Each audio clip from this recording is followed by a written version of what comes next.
Alrighty, hi everyone. Thanks so much for joining today, and welcome to Blue Triangle's product training this week. So we're going to go ahead and get started now and introduce the topic. We'll cover a few housekeeping items, and then we'll get right into it. Alright, so today we're going to talk about the synthetic monitor endpoint of our API.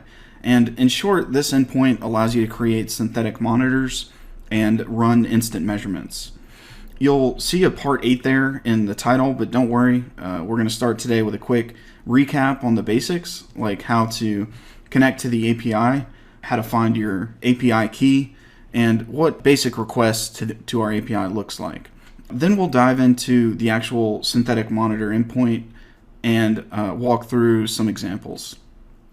Alright, so to introduce myself, I'm Mark Heidemann. If you've joined any of our trainings before, you probably know who I am. I am the support manager here at Blue Triangle, and we do these trainings essentially each Thursday on general web performance topics, including how to use certain areas of the Blue Triangle portal, and ultimately how to take advantage of all that Blue Triangle has to offer. So let's go ahead and get started. So for a quick overview or agenda for today's session, we're going to start with a brief introduction to our API. We'll go over kind of what all of the available endpoints and how to connect to the API, including how to find your API key. And also we'll show you a really cool tip, kind of trick on how to get the API JSON for the post body for a particular graph in Blue Triangle. So stay tuned for that. That's something you'll probably find very useful if you're not already familiar with it.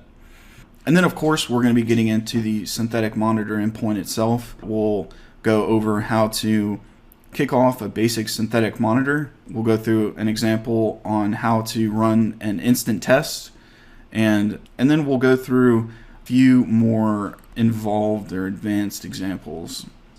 They're not really advanced, it's just a matter of how many parameters you're adding to your request. And then if there's any questions at the end, I'm going to go through and answer those. And as always, if there's anything that any questions you have after the session, feel free to reach out to myself or support or any of your Blue Triangle contacts, and they'll direct you to the right person or help you out themselves. So, all right, let's go ahead and get started. So, quick intro to our API. This is a list of all of our current endpoints. I'm not going to go into detail on all of these, but basically we have data access API endpoints, and that includes the first several, all of the ones on the left side here, including the error endpoint as well. So the performance and performance hits, this is kind of your main bread and butter data access API endpoint. You get aggregate performance data, including business metrics like revenue and orders, and then the /hits part endpoint of the performance that contains essentially raw data. So you're not going to be doing any group bys or anything like that. You're just going to be getting raw page views. It has data for synthetic and real user and native app as well. Now the network health is specific to our synthetic network health checks. There's aggregate data and raw data. The resource endpoint is for our WCD or object level detail. It's essentially our resource timings data. So this is performance for the individual files or domains loading on your web pages. The error endpoint contains JavaScript errors, CSP violations, things like that. Side event markers, these are annotations in your graphs that mark significant side events or things like outages or sales or major releases or something like that. And this endpoint is more of a configuration kind of CRUD kind of interface that allows you to view, configure, update these event markers. Revenue opportunity allows you to pull the data from your revenue opportunity reports. The content security policy API endpoint just allows you to pull down your configured CSPs, both the response header and the meta tag, given some URL parameters. And finally, our synthetic monitor endpoint, which we'll be covering today, is essentially allows you to create new single page synthetic monitors and run one-time instant measurements. So I wanted to spend a few minutes to just go over that, to give you an idea of everything our API has to offer. And if you saw the registration page, the description for this session, I linked the various trainings and documentation for all of these in there. So feel free to, if you have any need to pull data from our API or figure out how to get specific data, definitely check out these trainings and of course our documentation.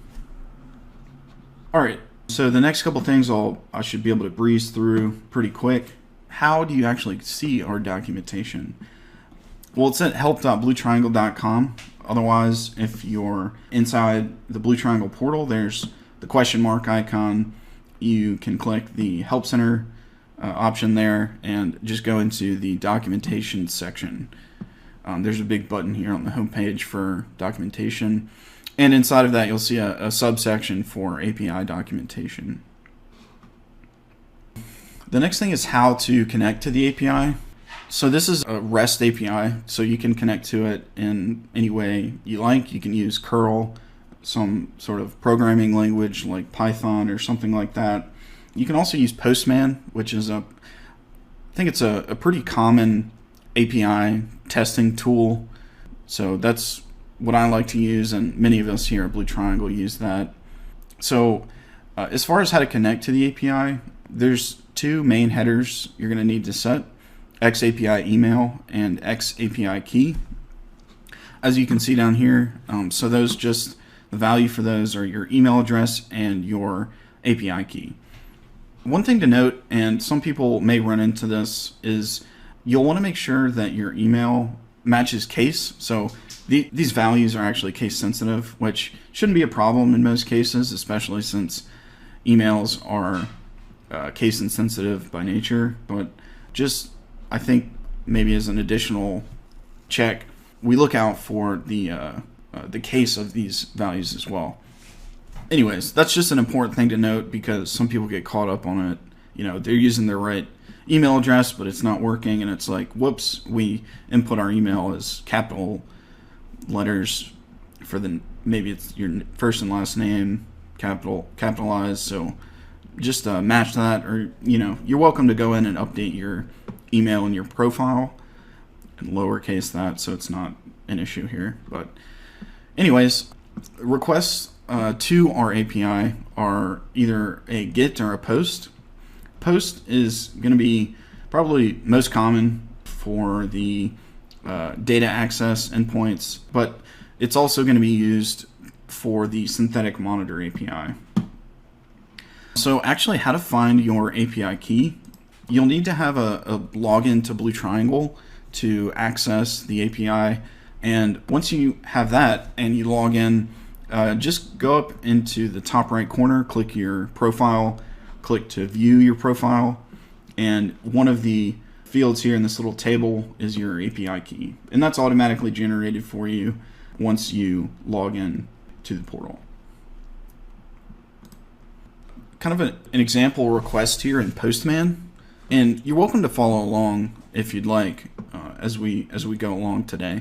So this example is for the performance endpoint, but kind of the same general principles apply. We're doing a post to api.bluetriangletech.com/performance. The synthetic monitor endpoint is synthetic-monitor, and we'll reiterate that as we go today. But if you're ever doing a post to our API, the post body is going to be JSON or application JSON. And inside of the JSON, there's going to be a variety of parameters and values. Some of them are going to be Boolean values, some are arrays, some are integers, some are strings. So just look out for the specific type of value for each of those parameters. And then, of course, I kind of glossed over it, but of course we have our two headers set, our X API email and our X API key. Those are set in this headers tab. And in Postman, at least, when you click raw here and click JSON, it actually adds the content type application JSON header. So I believe you'll need that as well if you're using some other tool. Alrighty, last thing before we get into the synthetic monitor endpoint, I just want to make a note of this. If you're in Blue Triangle and if you're trying to access some of our data, this doesn't apply to the synthetic monitor endpoint, but this is always a nice thing to point out if you're not aware. Any of our graphs, probably 80 to 90% of our graphs are going to have, if you click this little hamburger 3-line menu next in the top right of our graphs in Blue Triangle, you'll see this option to view the JSON for the API. And if you click that, it lists out the URL, including the endpoint to which this JSON should be sent, and it'll list out the actual JSON itself, and you can there's a nice button here to copy that to your clipboard and close this little modal down there. So that's a really nice way to get started using our API, to just copy the JSON that our actual portal is using to produce these graphs. Obviously you're welcome to manipulate the JSON in order to get the data that you need. Okay, so let's get into the actual topic for today, or the focus of today's training, which is the synthetic monitor endpoint. And as I mentioned, these are all going to be HTTP post requests to api.bluetriangletech.com/synthetic monitor. Before we get into examples, it's important to point out there are a few required parameters, and these are really going to be the main pieces of configuration for a synthetic monitor. So we have the site, which is your real user Blue Triangle tag prefix. In fact, let me just show you that right now, because if you don't know, that might be a little confusing. So I just opened up. I'm logged in here to my MarkHDemo account, and if you need to know your site prefix, it is going to be here on the sites page. So MarkHDemo 26831Z is my tag prefix. So if you search, and the reason we call it a prefix is because it is the host name for your JavaScript tag. So for example, if you go to bluetriangle.com, which is our external website, you can, let's see here, I think I missed btt.js. There it is. If you click the btt.js, you can see the request URL. In this case is bluetriangledemo500z.bttag.com/btt.js. So this hostname here is going to be unique to your site. Okay, and that's another way you can get that site ID, if you will. Right. So that site parameter is a string, and that's going to be a required field. The next one is monitor type. So do you want to create a real browser check, a network health check, or an API check? Now with real browser check, this endpoint only, at least currently, can create single page monitors. So these monitor types are single page, network, and base page, and they correspond to these monitor types here.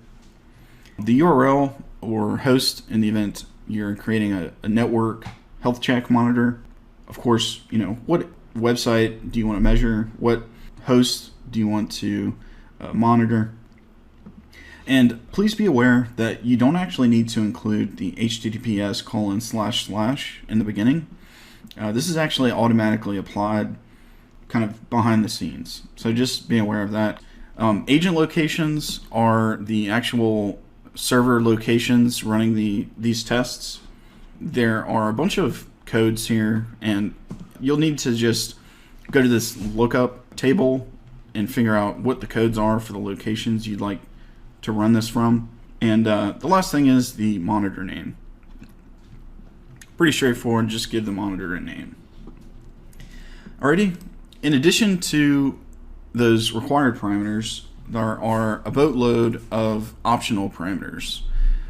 Probably a few of the important ones are going to be one time, which is a true/false, and this just determines whether to run a one-time instant test or create a monitor to run regularly. Right? We'll see here. Just running down the list, you can set blacklist filters. You can do mobile emulation, set a custom user agent string, define the air state tracking conditions, do network throttling, retry on error, frequency. Yeah, this is probably another one you'll be interested in.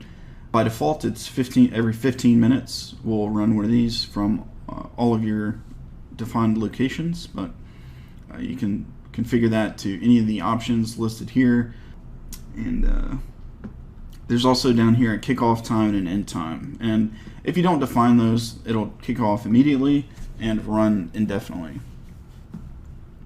All right, so let's just go over a quick basic example, and we're going to create a single page real browser check. So here's the request. We have basically all of these are required parameters minus the frequency, but our site, this is the MarkHDemo site ID that I mentioned that we found before. The monitor type here is single page, which means real browser check. The monitor name here, I just gave it a name, and I'm specifying that it was created from the API just so we can, once these are created, they're going to show up in the portal, the Blue Triangle portal interface. So I just wanted to make it stand out so we can look at it here. The URL is going to be our help center, actually, which is help.bluetriangle.com. And again, note I didn't include the protocol in front. That will be added under, behind the scenes as it's created. This frequency is an optional parameter. If we didn't specify it, it would show as it would be created at a 15-minute frequency, but this represents 60 minutes or 1 hour. And agent locations, Seattle, or however you want to pronounce that. This is our Seattle location, and I don't know the ISP offhand, but you'd be able to find that out in the documentation as well. So these are all of our required fields, and if we just send a post to api.bluetriangle.tech.com/synthetic-monitor, we will have just created a monitor, and it should start running immediately. And this is over to the right, a response that you'll get back. You'll get some feedback on whether it actually worked, whether the monitor was created, or if there were any input or parameter issues with the JSON. But in this case, we can see it was created successfully. All right, so the next example here is let's create a one-time instant measurement. So this is actually super simple. I basically copied this request, and I've highlighted the things I've changed here. And all I've done is just kind of increment this monitor name number here. I've kept the URL the same, locations the same, frequency. This is a real browser check. And all I've done is add the one-time parameter and set that to true.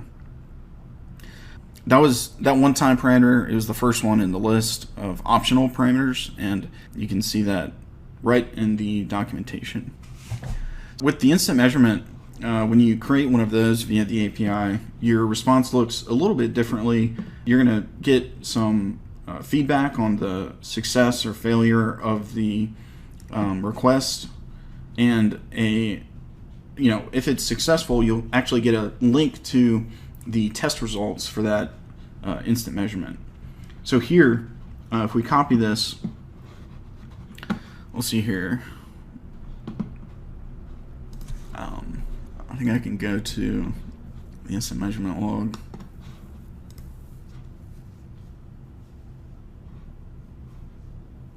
Let's see. Yeah, 3. Okay. So you can click view there in the instant measurement log, or just copy that link in the response and paste it in your URL field in the browser. And here's the results from this single page real browser measurement. Just wanted to point out that you can take the link from that API response, and that'll bring you to that test results page. And this is just another look at what that will look like. All right, for the last example, we're just going to do 3 of these examples today. We're going to create another real browser check and define just a few more settings. So again, I've highlighted the things I've changed here, and let me just walk through each of these one by one. So obviously I just changed the monitor name and incremented that one more time for our third example here. And I'm going to just open up the documentation. Show you how to get there really quick. So from the portal, you click that question mark icon, and then documentation. Under API documentation, there's the synthetic monitor endpoint, and we're going to go down to the optional parameters. And my intention here was to configure the error state tracking, and all of those parameters kind of start in this area. So the timing window, we're running this measurement. If I open this back up, let me see if I can kind of show both of these here at the same time. Let's see here. Okay. So the timing window is by default 15 minutes, but that's a bit small for how frequently we have this monitor running. It's only once every 60 minutes, so we're going to set the timing window to 120 minutes or 2 hours. Now the error mode can be configured to runs or percentage. I just left that alone because the default, this column here is the default. I just left that alone because it defaults to runs. Same with the error locations and error threshold. We just want one, if it happens at one location, and if there's only one error, then we want to fire an alert and mark this as error state. So I left all of those blank just because I do like the defaults. And there's a few more options here, but down a little bit further, you can specify recipients. So this is an array of emails. You can also define reminders. So I've enabled reminders, and this is basically, remind me if a monitor's in error state and it remains in error state for a while. And then reminder days allows you to specify how frequently you should send out a reminder about this monitor being in error state. So I set the recipients, I set enable reminders to true, and I set reminder days to 1. All right, so pretty straightforward. The response looks much similar to the response from example 1. We get some feedback on the status of the request, the monitor name, and then of course if it's successful, it'll give you a message here that says it was successfully created. Alrighty, so I think we're coming up on looks like we're right around 30 minutes now, so I'm gonna kind of close things out really quick. So today we covered the synthetic monitor endpoint of the Blue Triangle API. And when you're working in this endpoint and building a request, remember to start with the required parameters and just build up from there. And if you're having trouble with a request or you're looking for an option that we didn't cover today, be sure to check out the documentation. And if you're getting stuck on a problem or if you have any other questions, definitely reach out to us at support or any of your Blue Triangle contacts, whether it's your customer success manager or anyone else. So let me flip over to questions now, and I'll take a minute and look over the questions and see if there's anything I can help answer for you guys. All right, so I don't see any questions at the moment, which I'm hoping means that you guys are getting the hang of this pretty quick. So I didn't expect there was going to be a whole lot of questions here. I think that if you're familiar with our API, it'll come pretty quick. Actually, there was one question. Does the frequency matter for the instant measurements? No. And yeah, I think that I left. Let me see here. Yeah, I left this frequency here on accident. The when we created one-time instant measurement, this frequency doesn't matter actually. And if you're ever creating a monitor and something like this comes up where you have a parameter set that is basically irrelevant, then the our system just ignores that and proceeds without it. Let me see here. So there's a question from John. What are the use cases for the API versus using the site itself? Yeah, I mean, that's a great question. There's really tons of use cases for both. I mean, let me just, if I jump back over to, well, you're probably asking specifically about our synthetic monitor endpoint, so I'll focus on that. I think that you can create monitors based on if you have alerts firing from coming into ServiceNow or some other maybe PagerDuty, you can programmatically create these maybe one-time instant tests and invalidate the data. You can also create a lot of these synthetic monitors in bulk with a little script if that is something you need. There's really kind of several other ways that it would make sense to use the API, but there's no reason that you can't do everything from the portal interface itself either. So now for some of these other ones, especially like the CSP endpoint, it's helpful to programmatically pull the latest CSP version to drop onto your site. And then, with all these data access endpoints, it's helpful to get data that's not necessarily available in the interface. We have a data science or custom reports tool that is quite powerful, but there are some things that I think the API is going to be the only place you can get that data. But so those are just some thoughts on that question. And if you have any specific use cases or anything like that you maybe would like to chat about, we're happy to do so. Alrighty, I know we've gone over a few minutes, so thanks everyone for hanging on. I'm gonna just wrap things up here really quick. I think that's all we have for you today, everyone. Thanks so much for your time. And if you do have any questions, like I said, we're always happy to chat with you offline. So feel free to reach out to us anytime. You can reach us at any of the emails listed here. Of course, our support is support@bluetriangle.com. All right, guys, that's all we have for you today. Thanks again for your time, and we look forward to seeing you all next time. Have a great day.